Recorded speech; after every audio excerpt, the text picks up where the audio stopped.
कार्यक्रम में उपस्थित आंध्र प्रदेश के लोकप्रिय मुख्यमंत्री सम्मान्य चंद्रबाबू नायडू जी, मंच पर उपस्थित महाराष्ट्र के लोकप्रिय मुख्यमंत्री और हमारे देवा भाऊ सम्माननीय देवेंद्र फडणवीस जी, गोवा के हमारे सम्मानीय मुख्यमंत्री प्रमोद सावंत जी, केंद्रीय मंत्री श्रीपाद नायक जी, राष्ट्रीय स्वयंसेवक संघ के सह कार्यवाह श्री CR मुकुंद जी, मंच पर उपस्थित ITCX के फाउंडर गिरीश कुलकर्णी जी, मेरे मित्र और गोवा के मंत्री विश्वजीत राणे जी, सम्माननीय स्वामी गोविंद गिरी महाराज जी, श्री रोहन खोटे जी, श्रीमती मेघनाथई बुर्डीकर जी, श्री आसमान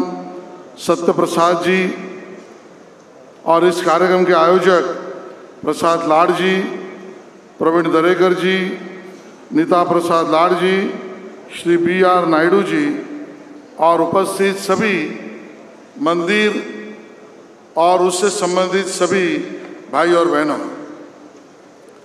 मेरे दृष्टि से आज का ये कार्यक्रम हिस्टोरिकल भी है और पायस भी है। ये ऐतिहासिक भी है और धार्मिक इस प्रकार का एक पावन कार्यक्रम है।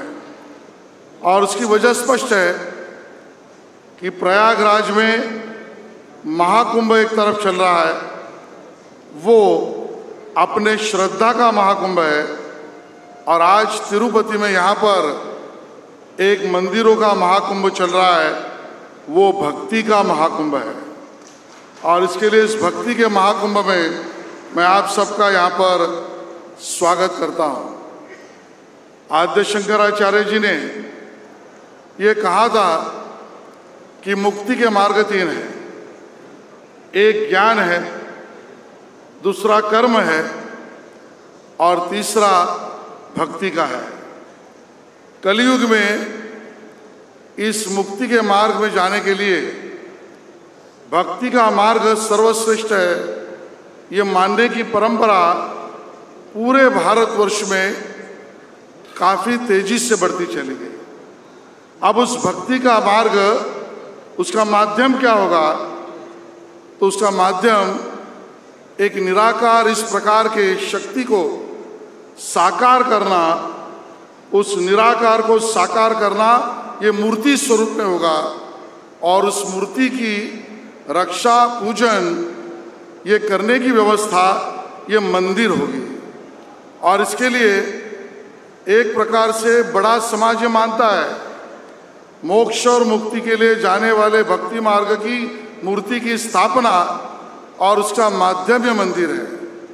दोस्तों, उस भक्ति मार्ग में मंदिर में उत्पत्ति स्थिति लय ये एक निराकार व्यवस्था को शक्ति की व्यवस्था में प्रतिष्ठित और प्रतिष्ठापित करने का प्रयास अपने सभी पुरखों ने किया, और शक्ति का संचय यानी आपका और हमारा मंदिर, और वहाँ जाकर उत्पत्ति स्थिति लय की शक्ति का अनुभूति लेना, इस प्रकार की व्यवस्था इस मंदिर और शक्तिपीठ के माध्यम से लगातार चलती रही।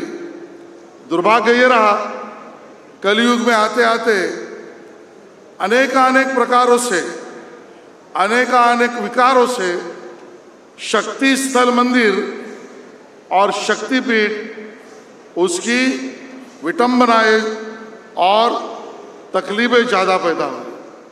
मैं ये इसके लिए कह रहा हूँ कि मेरे दृष्टि से इस प्रकार के हमारे मंदिर और शक्तिपीठ, इसके शक्ति संचय के शुद्धिकरण का पहला काम अगर किसी ने किया तो मैं मानता हूँ हमारे नवनाथों ने किया, और उन्होंने इस प्रकार के पूरे देश भर के शक्तिपीठों को शक्ति संचय में परिवर्तित किया। और मैंने ऐतिहासिक और पावन इसके लिए इस कार्यक्रम को कहा क्योंकि प्रसाद जी, कुलकर्णी जी और आप सब ने जो नवनाथों ने दिया हुआ मार्ग था। मंदिर और शक्तिपीठों के शुद्धिकरण का और शक्ति संचय का और उसके व्यवहार का, उसका अगला काम करने की व्यवस्था अगर हिंदुस्तान में पहली बार सार्वजनिक रूप में किसने की तो हमारे international temple convention and expo ने की। इसके लिए मुझे लगता है मैं आप सबका यहाँ पर अभिनंदन करता हूँ। स्वाभाविक है इस कन्वेंशन में हम व्यवस्थापन के साथ अर्थशास्त्र भी चर्चा करें, लेकिन पवित्र और शुद्धिकरण की बातों को लेकर हमारे पुरखों ने शुरू किया हुआ काम और गति से आगे बढ़ाए। इतना ही निवेदन देता हूँ। बहुत बहुत धन्यवाद। जय हिंद, जय महाराष्ट्र।